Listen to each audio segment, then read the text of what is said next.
Hi, I'm Peter Miller. I'm Dean of the Bard Graduate Center, and I'm here with Campbell McGrath. Campbell is a poet, a professor of poetry at Florida International University, a MacArthur Fellow, and he was a participant in the fall's MacArthur X BGC series devoted to what is research. And for the publication of the interviews, we asked Campbell to write a poem about research, which he very generously agreed to do. And the poem that he wrote at the ruins of Yankee Stadium is being published this week in the New Yorker magazine. Campbell, congratulations. Thank And you. I Thank you. wanted to ask you three questions about the poem. First of all, in the poem, the one mention of the word research is where you talk about what you are doing as researching the ineffable. But the poem is actually all about the effable, describing all the things that you're doing. And I'm wondering, are you kind of suggesting that this type of research is actually kind of at the heart of what the poet is always doing? Yes, I yeah, I absolutely am. The poem starts with this kind of description of New York City in springtime, especially in particular a beautiful blossoming tree. And I happen to have been writing about that tree and just trying to kind of express the exuberance of that spring season, but just doing so kind of instinctively, uninformedly. And then when I undertook the poem as part of the research series notion, reinfused my kind of intuitive response and said, okay, but now, what is it? What are you really trying to engage with this tree? Like what kind of tree is it, for instance? How come you don't even know that, dummy? So I and like, how many species of bees really are out there? You're hearing these bees. Is it one kind of bee? Is it two kind of bees? What are those bees anyway?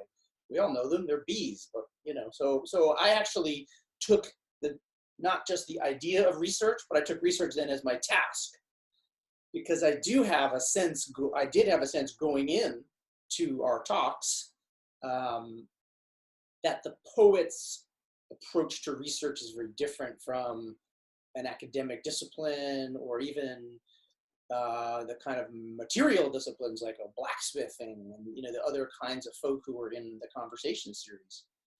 That we do often research the ineffable, as in just kind of wandering around thinking airy thoughts about the soul is a part of a poet's practice, and not too many other disciplines. But, so that's, so the researching the ineffable is me channeling Walt Whitman's loafing soul idea. But then, because I was engaged in a more rigorous engagement with research, I not only tried to think it through, but then enact research to kind of put a more naturalistic eye on what I was seeing. And then the poem expounds through kind of historical layers and thinking about New York and other kinds of research. So the conversation happened in the fall. The poem was done by the end of February.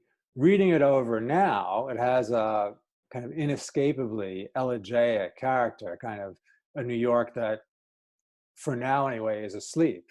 But if we can step back before the coronavirus world, how would you describe the source of that undertone of melancholy in the poem? Well, it wasn't a viral melancholy, that's for sure. It wasn't a quarantine melancholy. No one, those were unimaginable things at that time. So I think there's more than one source of the melancholy. The main, or one source of the melancholy, is that even though we now look at the poem through the lens of our current crisis, the virus, I did have the crisis of sea level rise as a frame of reference I've been thinking about in my poetry for the last few years. And New York City, while it doesn't, New York City is aware that it's endangered and at risk, but where I live in Miami Beach, we're that much more endangered, since we are just a little slip of sand, and at least up there in New York you have rocks to kind of found yourselves upon. So the melancholy of sea level rise, which was a kind of gradual diminishment. I mean, if the only good news about sea level rise is that it's a kind of slow moving disaster, so we are able, theoretically at least, to prepare for it. So this melancholy sense that this great exuberant New York that the poem is celebrating will have to retreat. I don't think it will be defeated because New York being New York, but it will have to retreat and compromise and reimagine itself. But New York is good at reimagining itself, so that's a source of optimism. So it's melancholy rather than a tragic tone.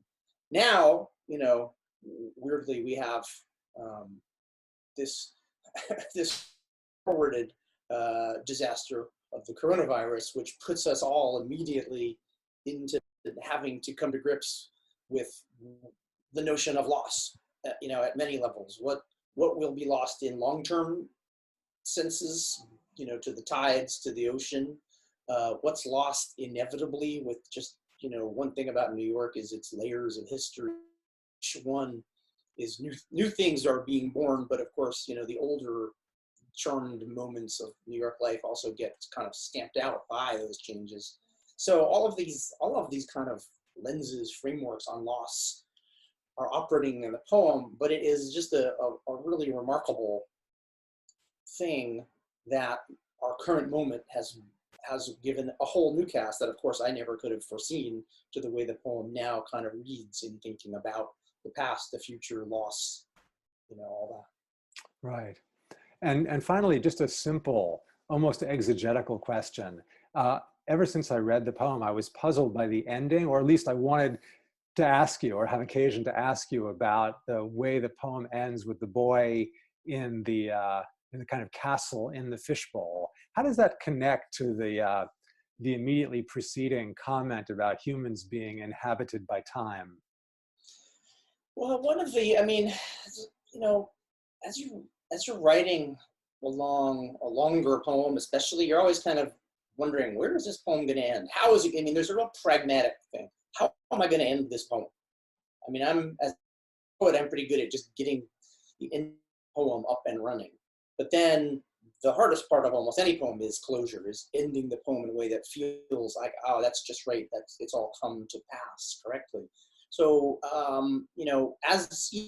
as I was writing that poem, because it was so big and going so many directions, I was wondering, where am I going to end this? What's going to make sense?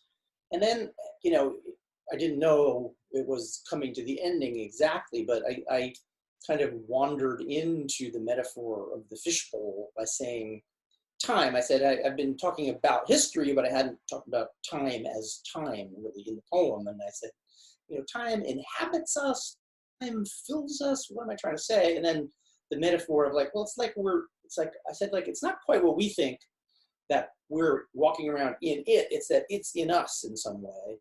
And I said, well, what am I, what? And I imagined it's almost as if it fills us like we were in a fishbowl. But then the metaphor becomes, it's not a mixed metaphor, but it's a metaphor that kind of metastasizes, so that, we are both the bowl filled with water in that metaphor, and yet we also become the child who's in a castle in the bottom of the fishbowl. So we're kind of, the we of humanity, of speaker, of everybody, is multiply placed in that scene, because at one level we're the little boy who looks out at a scary new world, and the past is a looming gargantuan presence, but the little boy is an embodiment of the future, even though he's not envisioning the future. And then at another level, since I'm no longer a little boy, am staring at a little boy, i.e. the young, and saying, you're going to save us, right? You're going to find a way out of this mess we've created. There is, I may not be here to see it, but hopefully you will solve the problems we've left you with. And that's in a very concrete way. And then just more organically, it's just the kind of melancholy of existential generations passing, and past, present, and future. And, I was once a little boy thinking those thoughts. And if you have children, your own children were once those little boys, and then they move on and grow up. So there's that kind of melancholy, even in positive things, I mean, the poem starts with those burned cherry trees and apple trees in the spring, and that's a traditional image in Japanese poetry and culture of that, the fullness and the emptiness of being. As the cherry tree blossoms are beautiful now,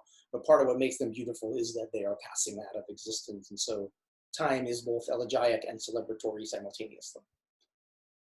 So it's a little bit of an accident in how that little boy came to end that poem, because it was seeking a way to tie it up that felt concrete and imagistic and seemed to say things. And then it just seemed to kind of have a little magic to want to kind of animate a little boy who's not really in the poem. He's an imaginary part of an imaginary metaphor of a fishbowl, and suddenly have him become a character whose action somehow closes out the poem. Elegiac, celebratory, and also with the hand wave of the past to the future, a little valedictory also. Yeah. So with that, I thank Campbell McGrath, whose poem At the Ruins of Yankee Stadium will appear both in the New Yorker this week and next month in What is Research, published by the Bard Graduate Center. Campbell, thank you very much. Thank you, Peter.